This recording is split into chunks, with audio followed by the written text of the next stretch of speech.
Sveicieni visiem! Šī ir mūsu nākamā lekcija, kuru mēs veidojam uz iepriekš veiktajiem webināriem. Tieši tāpēc, lai lasītājiem nav jāsēž un jāgaida, kad tad beigsies tehniskā problēma vai kad webināra dalībnieki atbildēs uz kaut kādiem praktiskiem vingrinājumiem vai jautājumiem. Lai tā strauji un ātri izietu kaut kādām tādām pamattēmām, kas varētu interesēt jebkuru cilvēku. Un šodien ir tāds lekcijas nosaukums, tāpat kā kādreiz es lasīju webināru, kas sagrauj cilvēku pārliecību, lai mēs nedaudz vairāk ieraudzītu to, ar ko mums ir jācīnās katru reizi, kad mēs mēģinām pieņemt kaut kādus svarīgus, izšķirošus vai varbūt pat ikdienišķus lēmumus. Šodienas lekcijas es balstu uz grāmatu, kas saucās Scientology 08.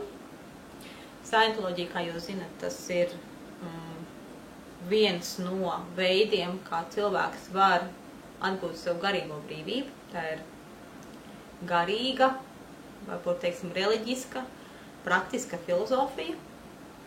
Tātad mēs, uzzinot šīs zināšanas, varam ar kaut ko darīt dzīvē ar to palīdzību. Un ir viena tāda eseja, kura atspoguļo cilvēka virzību, jeb cilvēka meklējumu ceļu, tos veidus, kādā viņš varbūt sāk kaut ko meklēt, kas ar viņu notiek un kā viņš var virzīties uz priekšu tieši šajā garīgajā sistēmā. Pirms es pievērsīšos grāmatā rakstītajam. Gribu nedaudz vairāk pastāstīt par mūžīgo jautājumu, kas ir svarīgāks, ātrums vai kvalitāte.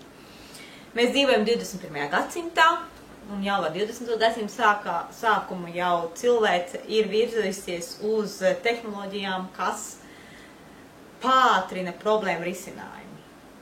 Protams, ja mēs skatāmies uz kaut kādām fiziskām lietām, ikdienas darba problēmām, ātrums ir ļoti svarīga lieta, lai mēs varētu attīstīties.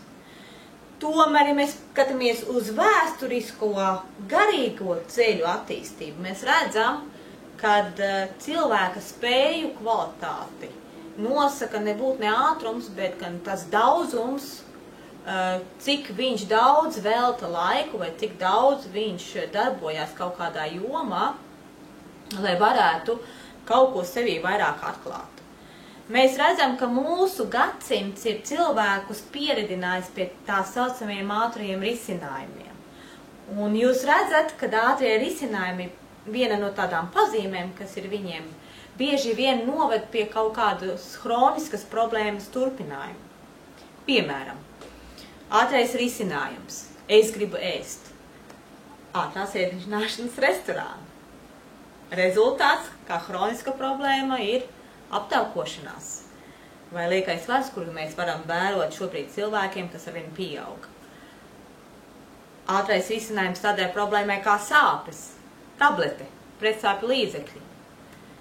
Hroniskais rezultāts ir hronisko slimību attīstība, tāpēc, ka mēs tik viens zinām, ka sāpes ir tikai pazīme kaut kādām ķermeņa novirzēm, un ja šī te kaut kāda ķermeņa novirze netiek risināta, tas pārvēršas ar vien lielākā un lielākā problēmā. Līdz ar to var redzēt, ka tablete, diemžēl, slimību problēma nerisina un slimību daudzums un dažādība ar vien pieaug šajā civilizācijā. Ātrais risinājums. Seks, mīlestība, mēs vēlamies būt mīlēti. Nu ko, ieslēdzam internetā, jums porno saitu, varbūt aizējam pie prostitūtas. Rezultāts, hroniska problēma, ļoti iespējams arī kāda nepatīkama saslimšana, kas pēc tam jāārstē.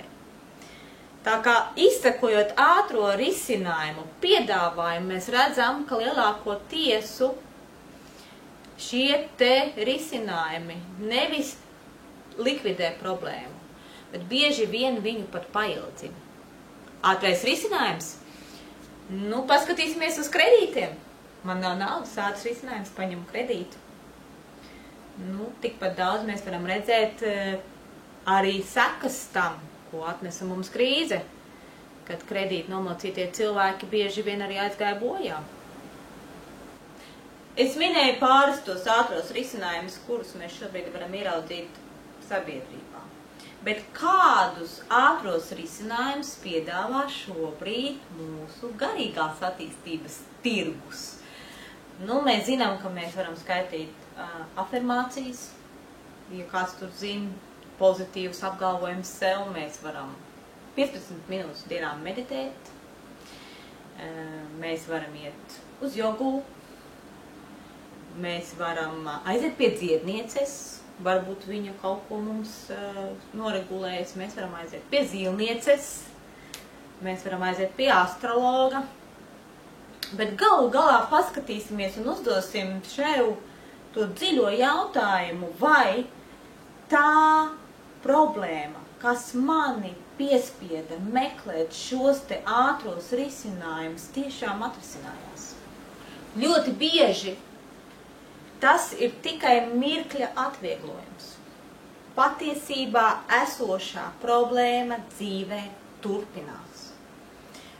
Šīs lekcijas mērķis ir pastāstīt jums, kāpēc ar laiku, dzenoties pēc šiem ātriem risinājumiem, jūs vispār varat zaudēt cerību kaut ko sakārtot savā dzīvē.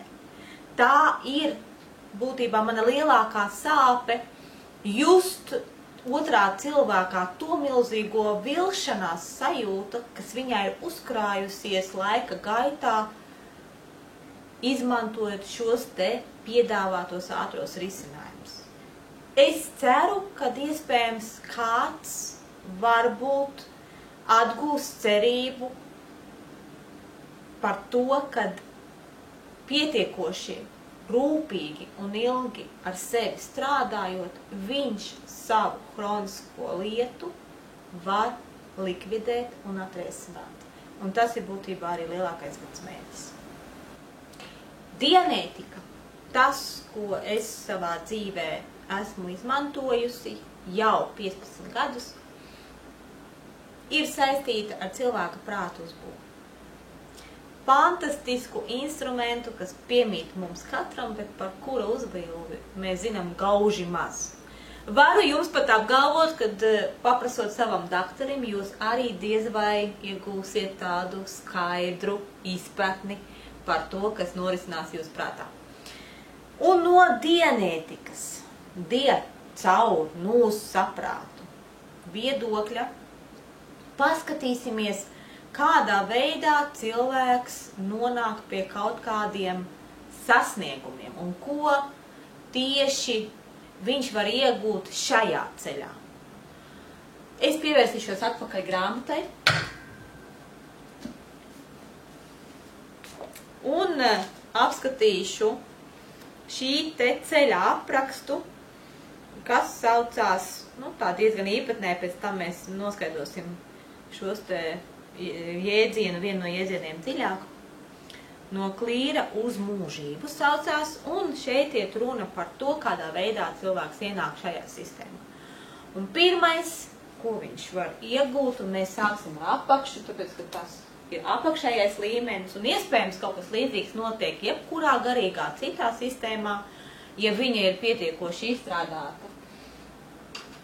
Pirmā apziņa, ko jūs varat iegūt, ja jūs tiešām kaut ko meklējat un kaut ko gribat par sevi noskaidrot, ir tas, kad jums vajag turpināt garīgās izziņas ceļu. Tā ir pirmā lieta. Mēs meklējam, lasam to grāmatu, klasamies kaut ko vienu, filmu, vēl kaut ko, un kaut kādā brīdī mums ir tas klikšķis un lēmums, kad jā, es gribu iet pa šo ceļu.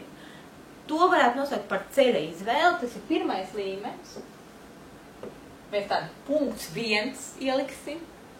Es gribu iet pa šo garīgo ceļu. Man ir pilnīgi vienalga, kā viņš šobrīd saucās. Es runāju, protams, par savu garīgo ceļu, bet varbūt tas saucās kaut kā savādāk. Un viņš šī sistēmā šo pārliecību var iegūst ļoti ātri.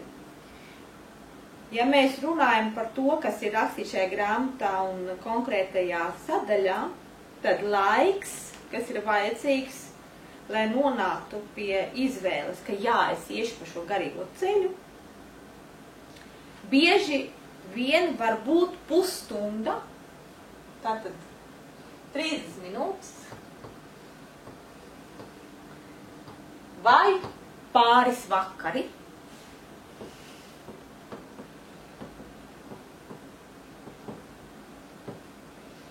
var būt pāris izlasītas grāmatas.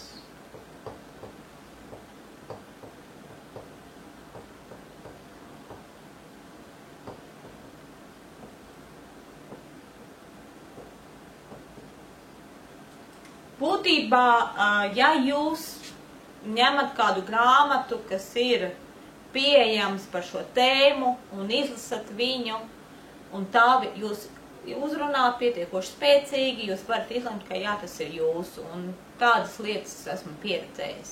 Šis ir ļoti svarīgs un būtisks lēmums, tāpēc, ka daži cilvēki šajā līmenī atrodās, bieži vien pat visu savu dzīvi jūs varat viņus redzēt. Viņi pamēģina vienu, pēc tam pamēģina otru, pamēģina trešo, pamēģina ceturto, miksē kaut kādas lietas kopā.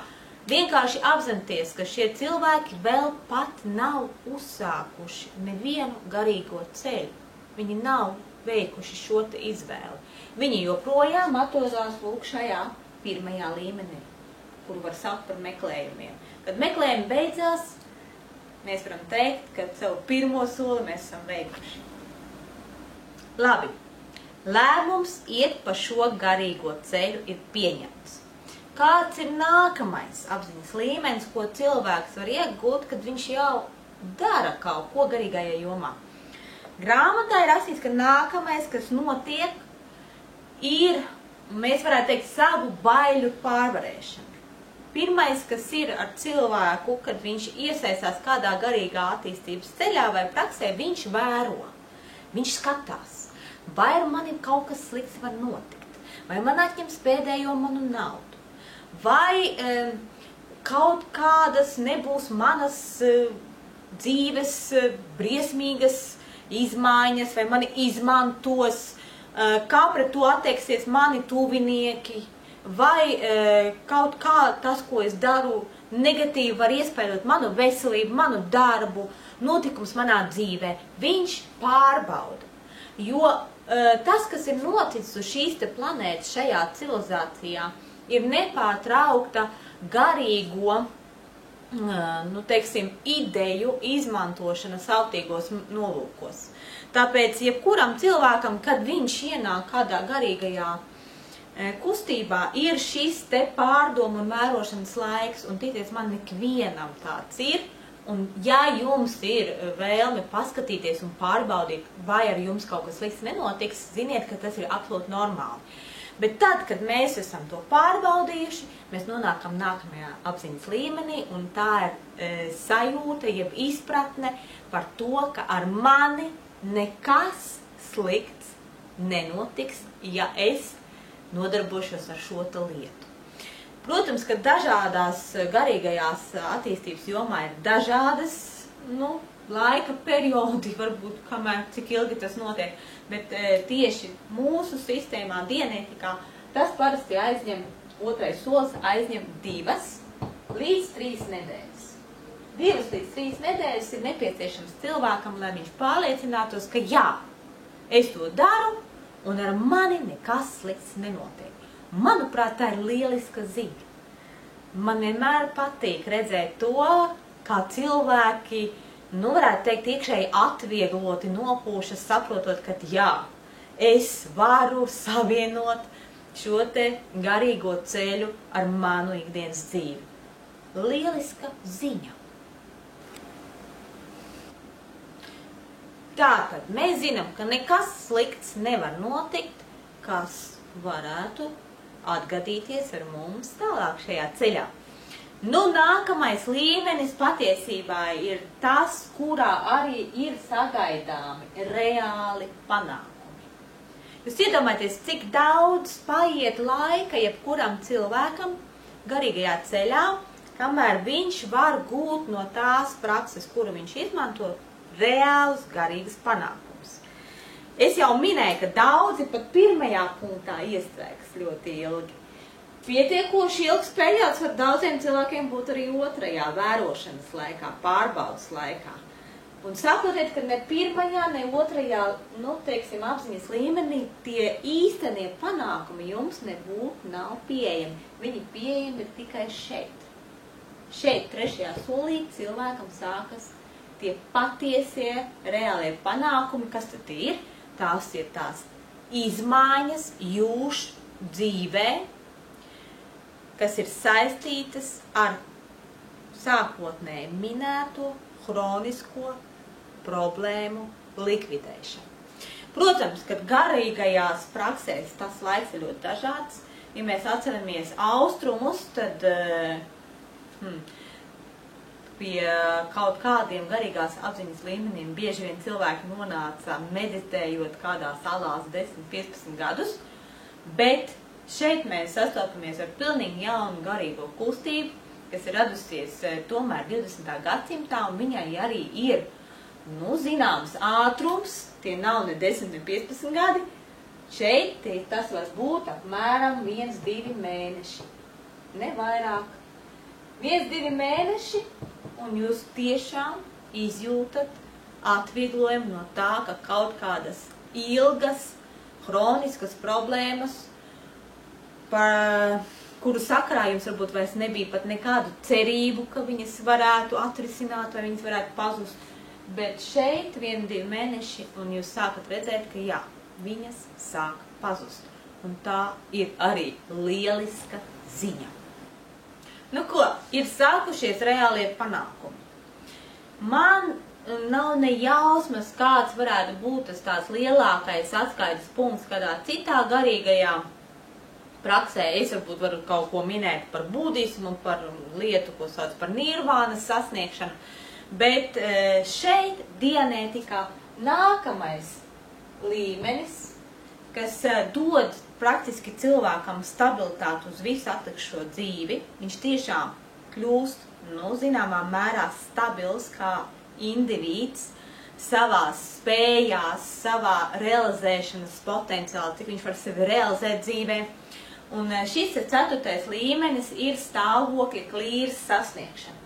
Stāvoklis klīrsas ir konkrēts stāvoklis, kas tiek sasniegts ar dianētikas palīdzību. Tas ir noteikts apziņas spēju līmenis, kas ļauj cilvēkam realizēt savu potenciālu un būtībā ļoti labi izmantot savas prāta spējas, par kurām mēs nedaudz vēlāk uzzināsim šajā mazajā lekcijā. Un stāvoklis klīrs nozīmē, ka cilvēks ir brīvs no visām savām pagātnē ieliktajām programmām, no visiem tiem šabloniem, kas varbūt nemaz nepieder viņam, bet pieder viņa ģimenei, mammai, tētim, skolai vai vēl kādam, un kas bloķē viņa spēju realizēt pašam savus mērķus. Stāvoklī krīzes lielāko tiesu vairāk vai mazāk cilvēks apzinās savas spējas un savus mērķus, viņš zina, kurās jomās viņš dzīvē var gūt lielākus panākumus, un mēs redzam, ka pats termins clears nāk no angļu vārdu clear, tātad tīrs.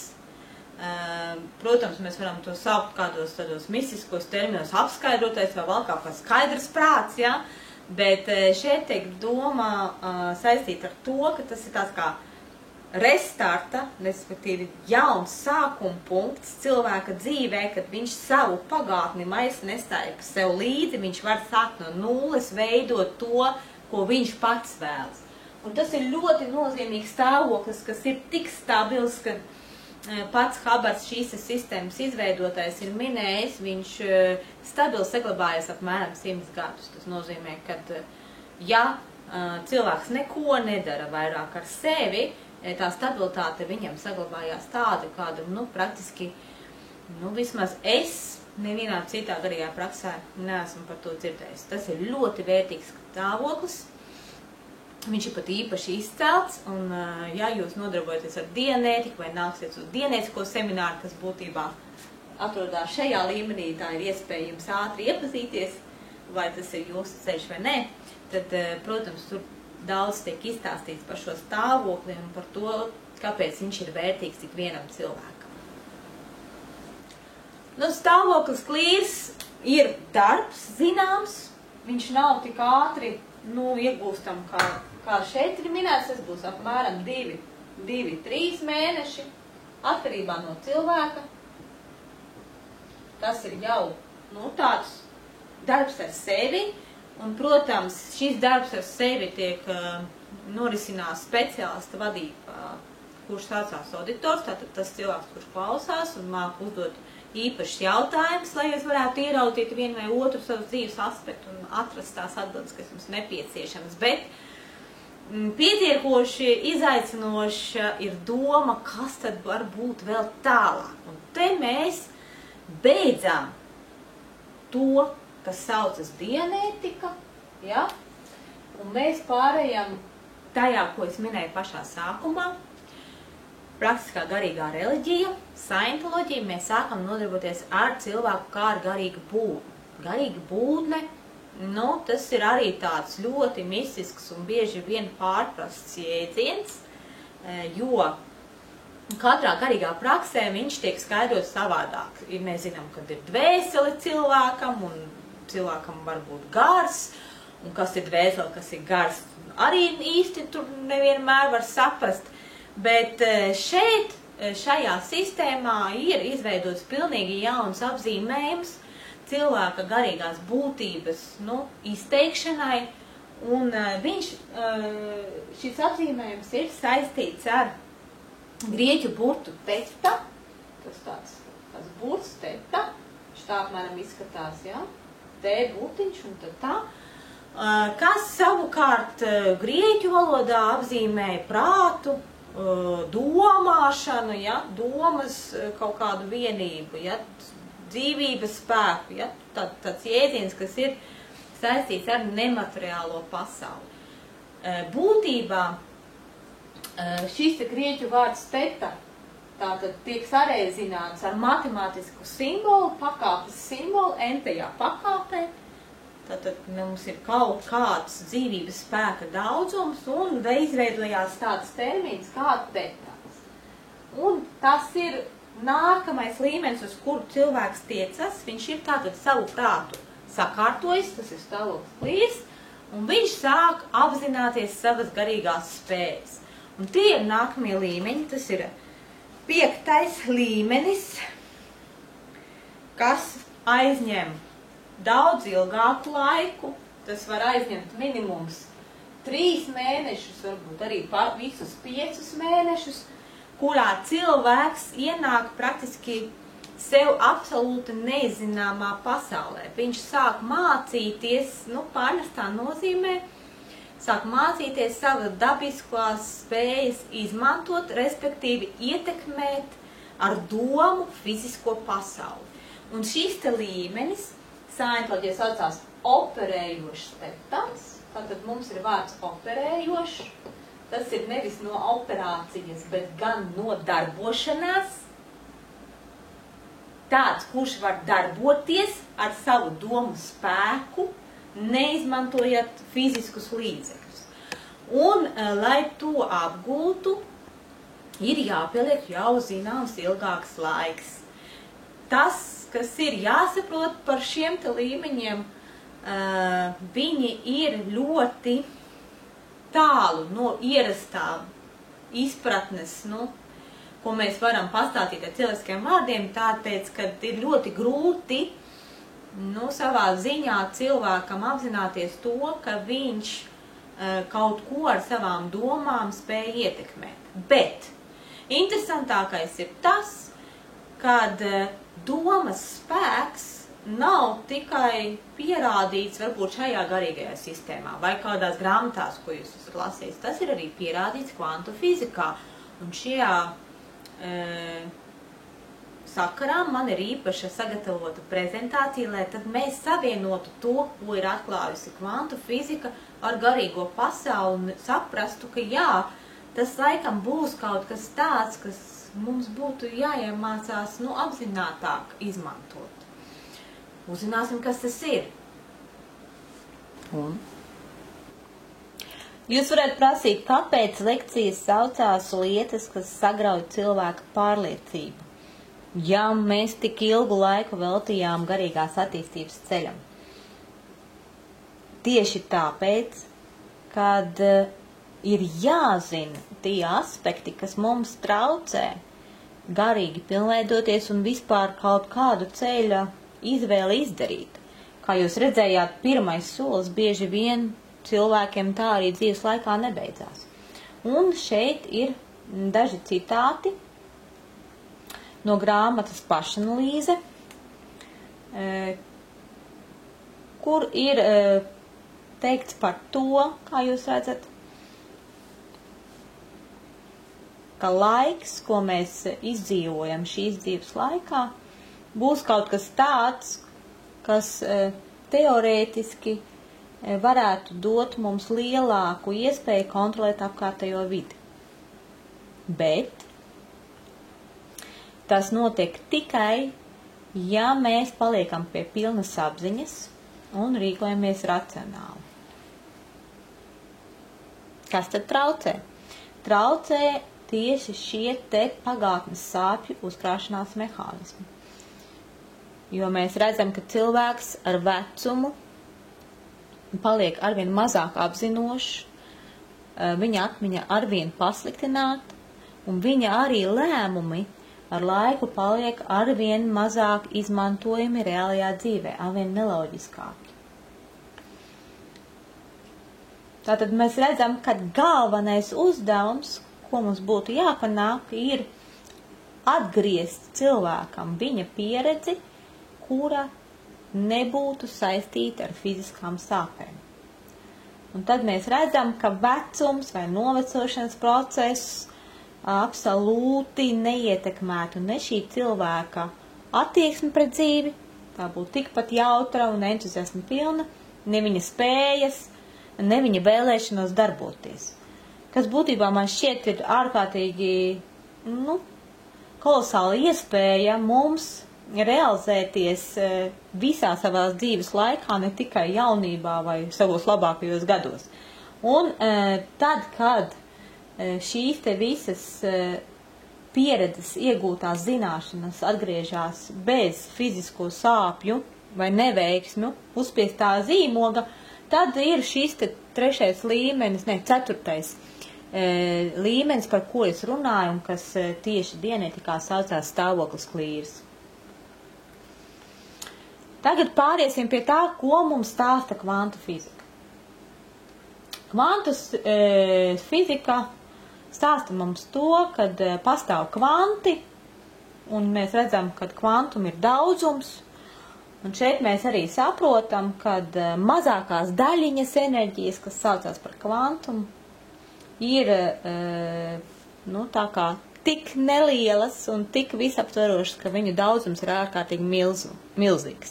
Mēs atkal pieskaramies lekcijas sākotnējai idejai par to, ka ir ātrums vai kvalitāte, un tas, kas arī bija minēts tajā pašā grāmatas sadaļā, par kur es runāju, ir tieši tas fakts, ka fiziskais visums, kurā mēs visi atrodamies, diemžēl ir pakļauts daudzumam. Un daudzums, tas ir šīs te fiziskās pasaules galvenais jēdziens. Elektronu daudzums ātomā, ātomu daudzums molekulās, molekulu daudzums ūdenslāsē. Tās visas ir ļoti milzīgas, milzīgu skaitļu virknes, kuras pat varētu būt grūti uzrakstīt uz vienas papīrlapas.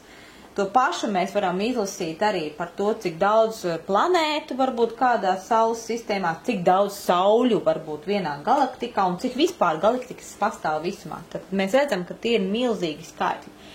Un atgriežoties uz mazāko daļiņu kvantu daudzumu, tas, protams, arī ir milzīgs skaitlis. Tūlīt es paskaidrošu, kāpēc mēs vispār par daudzumu runājam, kāpēc mēs runājam par kvantu fiziku un kāpēc mēs runājam par skaitļiem. Tātad mēs redzam, kad kvantu fizikā eksistē termins kvantu lēciens. Tas nozīmē, kad daļiņa maina savu izvietojumu telpā bez kaut kāda redzama pārvietošanās. Nav redzamas pārvietošanās. Te bija un jau parādās citā vietā. Tas ir termins, kas saucās kvantu lēciens, un mēs viņu arī sasaistīsim ar izmaiņām, kas notiek cilvēka dzīvē, kad viņš sāk sakārtot savu prātu, savu domāšanu. Tad šeit ir tas saprastīt, ka vienā brīdī šī mazā daļiņa ir vienā vietā, tātad ātoma kodola iekšienā, otrajā brīdī viņa ir pavisam citā vietā, un mēs nevaram redzēt viņas pārvietošanos telpā. Tātad šeit ir atkal turpinājums šam. Daļiņa pārvietojās telpā, un mēs nevaram ieraudzīt nekādu fizisku procesu, kā tas notiek.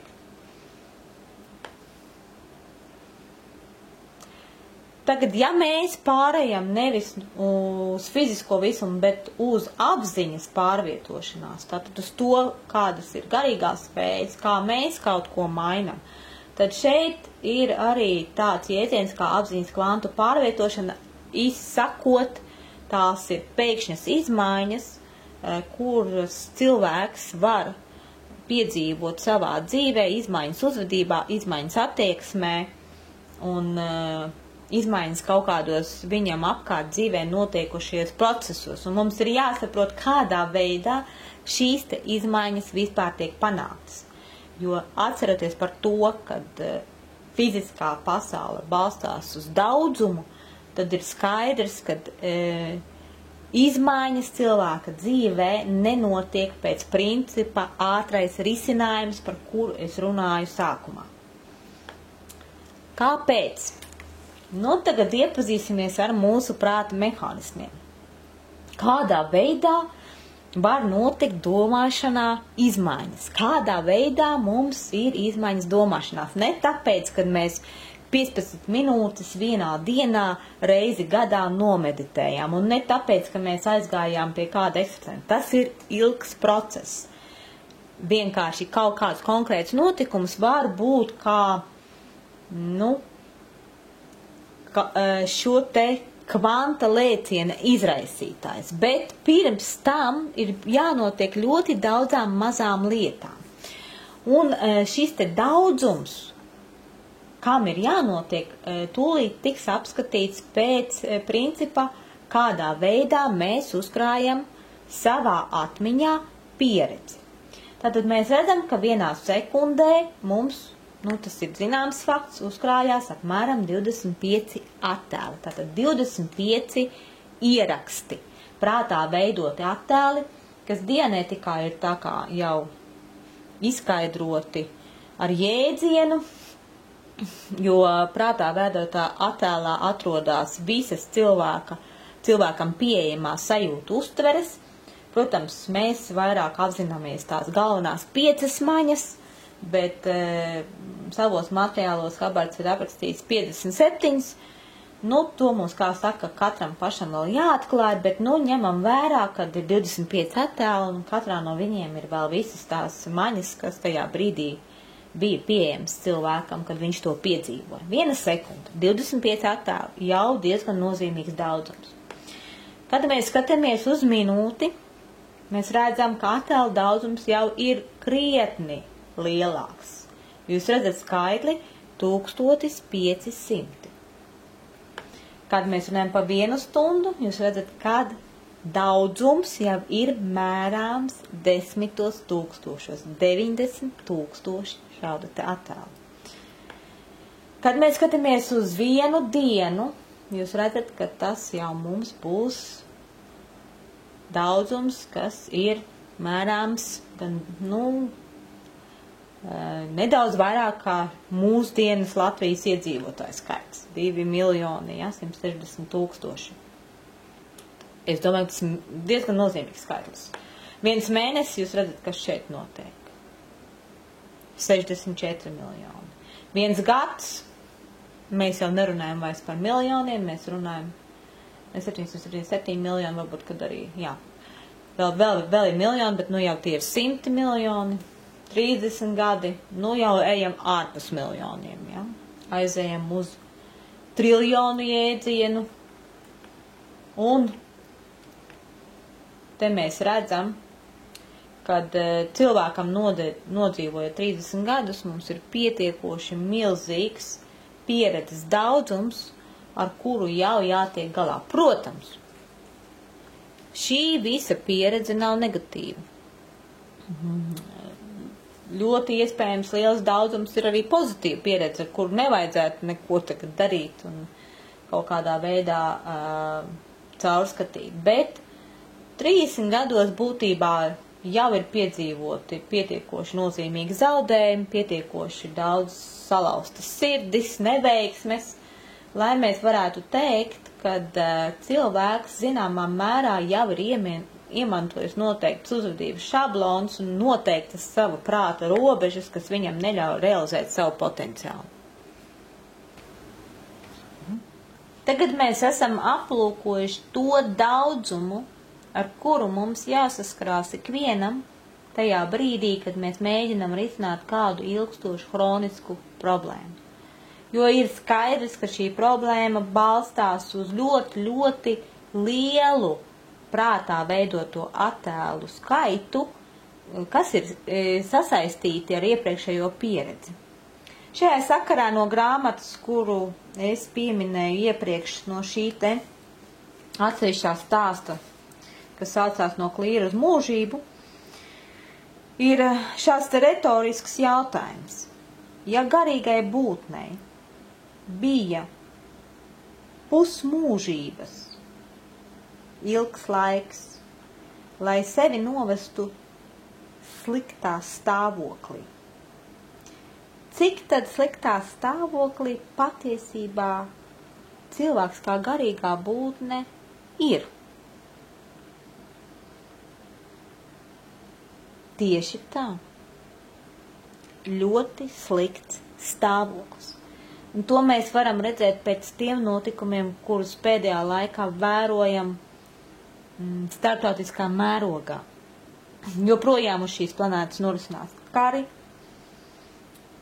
joprojām iet bojā bērni, joprojām pastāv slepkavības, joprojām pastāv pat cilvēku tirgošana un ļoti daudz dažādu veidu zvērības, kuras spēj pastrādāt cilvēks. Mēs jau redzējām to veidu, kādā ik viens cilvēks ceļās pa apziņas līmeņiem, ejot pa garīgo ceļu.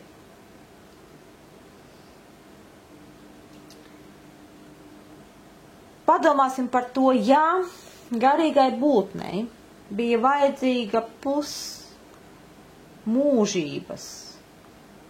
lai novestu sevi sliktā stāvoklī. Cik vajadzētu daudz laika, lai viņš spētu sevi no šī te sliktā stāvokļa izvilkt laukā? Un, protams, kad mēs padomājam par šo te apjomu, būs tā, kad īpaši priecīga ziņa tā nebūs nevienam. Tomēr tehnoloģija, kuru es šoreiz esmu izvēlējusies, dod mums iespēju sevi rehabilitēt ne jau pusmūžību. Nav jāgaida pusmūžību, nav jāgaida ne 10, ne 15 gadiem. Nav jāgaida ne 1000 gadi, ne 100 gadi. Ir vajadzīga būtībā, kā mēs redzējām pēc šiem te apziņas līmeņa skalas, ir vajadzīgi patiesībā kādi pāris gadi, lai cilvēks spētu pilnībā apzināties tās garīgās spējas, kas viņam būtībā nāk līdzi kopš ļoti, ļoti ilga laika. Un paskatīsimies, kādā veidā tas tiek panāks, kaut vai ņemot vērā otro apziņas līmeņa soli, kuram, kā mēs minējām, vajadzīgs vidēji 2-3 nedēļas. Tad pirmais tās nozīmīgais solis, kas ļauj cilvēkam arī pārliecināties, ka sliktāk jau viņam nebūs, šajā sistēmā saucās attīrīšanās programma. Attīrīšanās programma nu jau arī būs pieejama Rīgā. Jūs redzat, ka tā ir attiecināta uz garīgo konsultāciju, kas dienetikā saucās auditinks. Tātad tas nozīmē, kad mēs kaut ko caurskatām, kaut kādu pagātnes pieredzi, un šajā gadījumā, kā redzam, pagātnes pieredze ir saistīta ar narkotikām, alkohola, dažādu, redzam, pārtikas piedevu, ķīmisko un zāļu lietošanu. Tas viss, protams, lai cik dīvaini tas nav, atstāja iespaidu uz mūsu domāšanu. Tā skaitā, kā jūs redzat, tur ietilpst arī saules radiācijas un arī medicīniskās radiācijas atstātās sekas. Redzam, narkotikas, pārtikas piedevas, kas šobrīd šīs te daudzums, kas ir saistīts ar pārtiku vai sadzīves tīrības uzturēšanu, ķīmijas daudzums te arvien pieaug. Nu, nekur nezūdošais alkohols. Par to man šķiet pat nebūtu daudz jāstāst. Tā ir diezgan tāda apzināta problēma Latvijas sabiedrība. Nu, mēs tikko redzējām visus tos aspektus, ar kuriem tiek galā attīrīšanās programma. Un jāņem vērā, ka visas uzskaitītās vielas un ietekme ir saistīta ar noteiktu pieredzi, ko cilvēks savā dzīvē ir izjutis. Kā mēs jau redzējām, pat ja tā ir minūte vai diena, tas ir ļoti liels to te maziņo prātā veidoto attēlu daudzums. Līdz ar to, skatoties no kopsumas, mēs varam teikt, ka savienojot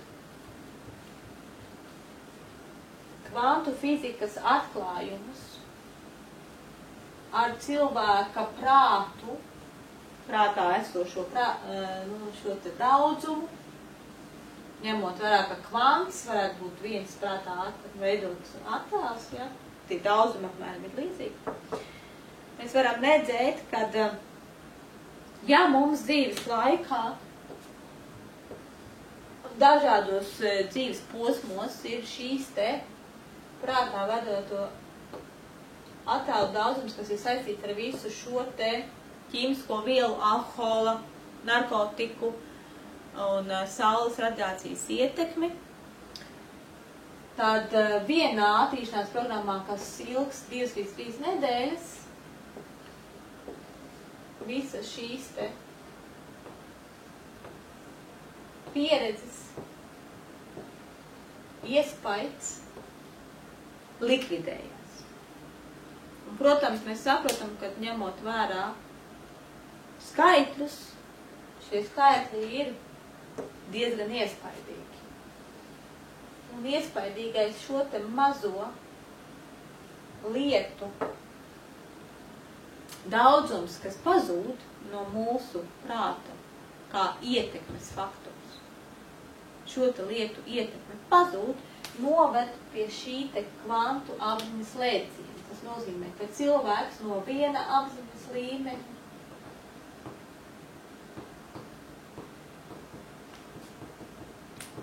tātad šeit viņam ir viens apziņas līmenis, viņš kaut kādā vienā veidā uztvēra pasauli, vienā veidā skatījās un meklēja risinājumus, vienā veidā domāja vai saprata to, kas notiek viņam apkārt. Un pazūdot šiem te šabloniem, kas bija saistīti tikai ar šo te vielu visu iespaidu, notiek apziņas līmeņa lēciens, un cilvēks sāk domāt, uztvert un saprast notiekošo daudz savādāk un attiecīgi daudz augstākā līmenī.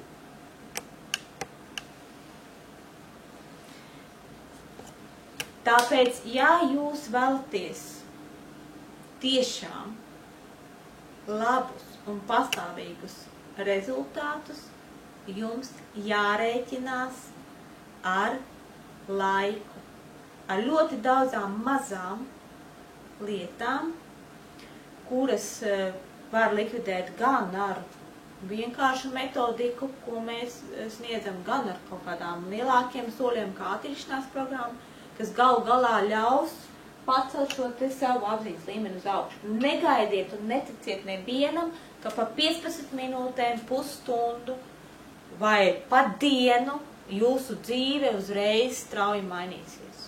Tā tas nebūs, jo vienkārši jūsu prāts nav izveidots šādā veidā. Viņš ir izveidots uz lielu pieredzes daudzumu. Tātad ir vajadzīgs kaut kāds laika posms, es jau jums minēju, lai šīs te straujās izmaiņas varētu pieredzēt. Un nobeigumā es gribu pateikt par šo te garīgo ceļu, kas tad ir rakstīts šajā esejā. Galu galā, kur mēs dodamies? Mēs dodamies uz mūžību. Jūs domājat, kad laiks ir palicis aiz jums? Padomājiet vēlreiz. Paskatieties uz priekšu. Tur ir jūsu mūžība. Un jūs tur atradīsieties.